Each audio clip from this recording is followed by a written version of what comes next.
When I was about 8 years old, I was sitting on the lounge at home watching the 6 p.m. news with my family when the Prime Minister at the time, Kevin Rudd, was on the TV. I very clearly remember turning to my mum and asking her if women were allowed to be Prime Ministers. Through watching the news every night with my family, for most of my life, I could observe the lack of women within Parliament. And for most of my life, Julia Gillard, Bronwyn Bishop were the only female household names that I knew that were in Parliament. But now, Brittany Higgins has been added to that list. This absence of women within the Australian Parliament, and more specifically the Liberal Party, has created a deep-rooted, toxic, misogynistic and sexist culture behind the walls of Parliament House. This culture is what has directly led to the recent number of allegations and rape and sexual misconduct in the Australian Parliament. Not only have these allegations created discussion surrounding the systematic misogyny within the current government, but also within the Australian workplace as a whole. This presentation will discuss the idea of introducing gender quotas into the Liberal Party as a response to the recent allegations, as well as to decrease this systematic misogyny. This discussion will treat the Australian Parliament as a workplace where the Liberal Party is an employer and Scott Morrison is the CEO. Final recommendations will be made surrounding this argument to overall support solving the lack of females, not only in a parliament, but in the Australian workplace, where sexist, toxic workplace culture can be overcome. Gender quotas have been introduced all around the world and specifically within European countries to ensure that workplaces meet a minimum requirement for the amount of women they employ. Ultimately, the aim of gender quotas is to promote gender equality and decrease discrimination within the workplace. Introducing gender quotas not only increases productivity and overall performance, but studies have also shown that women are becoming just as, if not more, successful than men early on in their careers. Dr. Stones states that women have higher tertiary education along with the same, if not better, professional and societal experiences than men. Gender quotas would increase the opportunities amongst women along with promoting their qualities and skills that will add value to an organisation. Many researchers contend that physical diversity characteristics such as race, age, or sex, also known as biodemographic diversity, positively influences performance because team members contribute unique cognitive attributes based on their experiences that stem from their demographic background where increased creativity and innovation occurs. This perfectly aligns with the cognitive diversity hypothesis, which suggests that having numerous perspectives from various employees with demographic differences will increase innovation. Further research has also conducted that groups with a greater amount of women in it are more collaborative, as members are better at contributing to a conversation where knowledge and skills may be shared, increasing performance as discussed. There are potential benefits of gender diversity that can become possible through the introduction of gender quotas. As the Labor Party have a positive number of women employees through their introduction of gender quotas over 20 years ago, misogynistic behaviour is not as likely as men within their party because they know that they are unable to get away with this behaviour being exhibited within the Liberal Party. This graph that you can see now depicts the increase of women representation in the Labor Party since 1994 in comparison to the Liberal Party. Ultimately, the introduction of gender quotas could improve the sexist and toxic culture within Australian workplaces, where recent events that have occurred within the Liberal Party could be avoided. Alternatively, the shortcomings of gender quotas are its impact on board quality, as well as qualifications on board members if they are to be adopted. Studies have highlighted that a sense of forced diversity rather than voluntary diversity can impact the quality of a board of directors, or in this case, the Liberal Party, as recruiting women solely to meet an imposed gender quota may result in decreased qualifications as well as skills compared to completing a hiring process solely based on merit and experience. However, Kate Kelly, a reporter from Newsdaily, believes that it would be nonsense to say that merit would no longer prevail if quotas actually were in place, and that this argument would be offensive to women, as if Parliament actually was a meritocracy, there would already be 50% of women sitting in the House.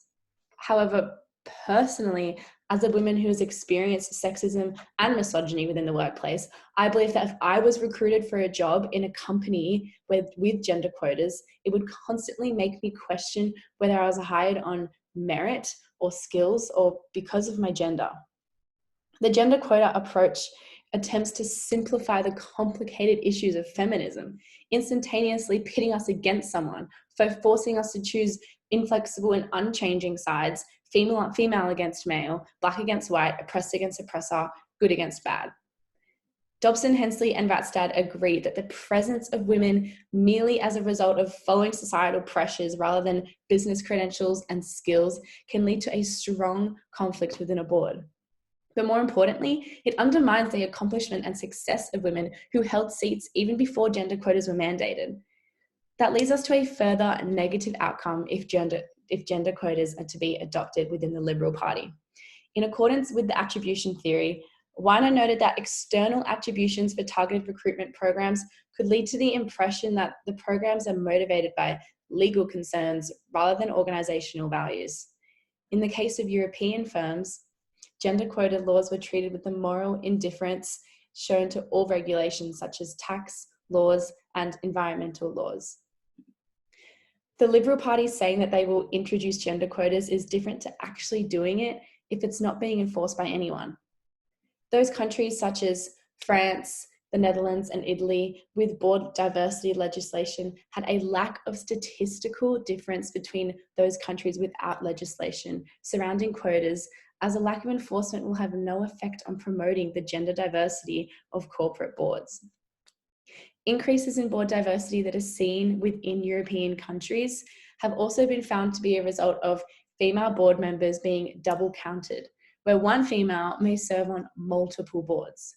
For example, Clara Gaymard, the head of General Electric in France, accounts for 3 of the 28 women board appointments in France, out of a total of 44 board appointments. This example displays the underlying concept of tokenism, where companies only give the appearance of being gender inclusive. Ultimately, this discussion highlights the importance of gender diversity within all Australian workplaces to end misogynistic workplace culture.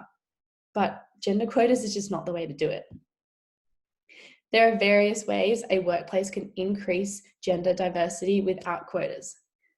Benchmarks, or indicators of what good gender diversity looks like, is a crucial tool to help organisations make progress without the pressure of recruiting people who are not qualified.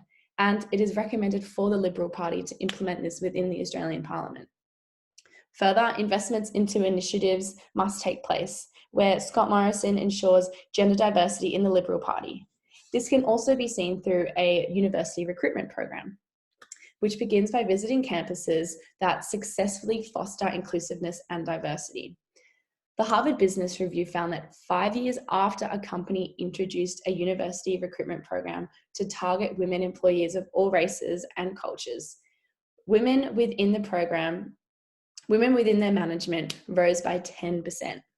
Not only does this consolidation increase gender diversity within a workplace, this voluntary initiative will improve the reputation of the Liberal Party in the eyes of the public and will enable Australia to believe that Scott Morrison is positively creating change in the aftermath of the sexual misconduct allegations. Gender diversity doesn't just stop at increasing numbers of female within a workplace or meeting a quota. Scott Morrison must also empower women within the Liberal Party once gender diversity is achieved through establishing a culture of continuous feedback. Regular one-on-one meetings between all employees and their managers ensures that employers can understand the perspectives of all employees as well as their issues. This opportunity to openly and honestly share feedback, build trust within a workplace where employees feel heard and valued is so important. Various employee engagement tools such as anonymous quarterly online surveys allows employees to provide feedback they may not be willing to share in person or may be uncomfortable doing so face-to-face without the anonymity. To further ensure all employees within a workplace especially women, are feeling included, event offerings must be expanded. The same old happy hour feelings, the same old happy hour drinks just don't cut it anymore, especially as women experience sexual harassment majority of the time in alcohol-related situations. To ensure women feel included, office events should be expanded by encouraging members of the workplace to volunteer at local organizations on company time, fostering meaningful and strong conversations as well as connections that may be built through office or through office book clubs as well as movie nights to promote diverse writers, actors, and actresses will help promote the diversity amongst the genders in the workplace. Surprise guest speakers as well as employee lunches further will ensure employees feel valued and included. Lastly, recognizing and rewarding employees is a recommendation for Scott Morrison to implement, as it fosters inclusiveness within all workplaces through praising different people at weekly work meetings, as well as implementing various social and engagement platforms where employees can provide praise and motivation.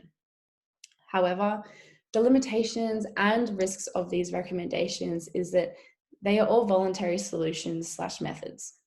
As these recommendations are not legally enforced, Scott Morrison knows he does not have to implement any of these changes. If Scott Morrison only put 50% effort into redeveloping the workplace culture of his party by only focusing on benchmarks and implementing university recruitment programs focused on women, yes, gender diversity will be increased. Likewise, if gender quotas were introduced, but women must also feel inclusiveness as if their opinions are valued. These initiatives will help the Australian Liberal Party to attract and retain more women talent without the stigmas associated with gender quotas. That is why it is imperative, in order to fix this misogynistic workplace culture and to redefine Australia's perception of the Liberal Party, that these further inclusiveness recommendations are implemented. As at the end of the day, the Liberal Party can introduce quotas all they want, but quotas are merely for a company to only be viewed as being inclusive. But to actually be included, women need to not only be in the room, they need to have a seat at the table. Thank you.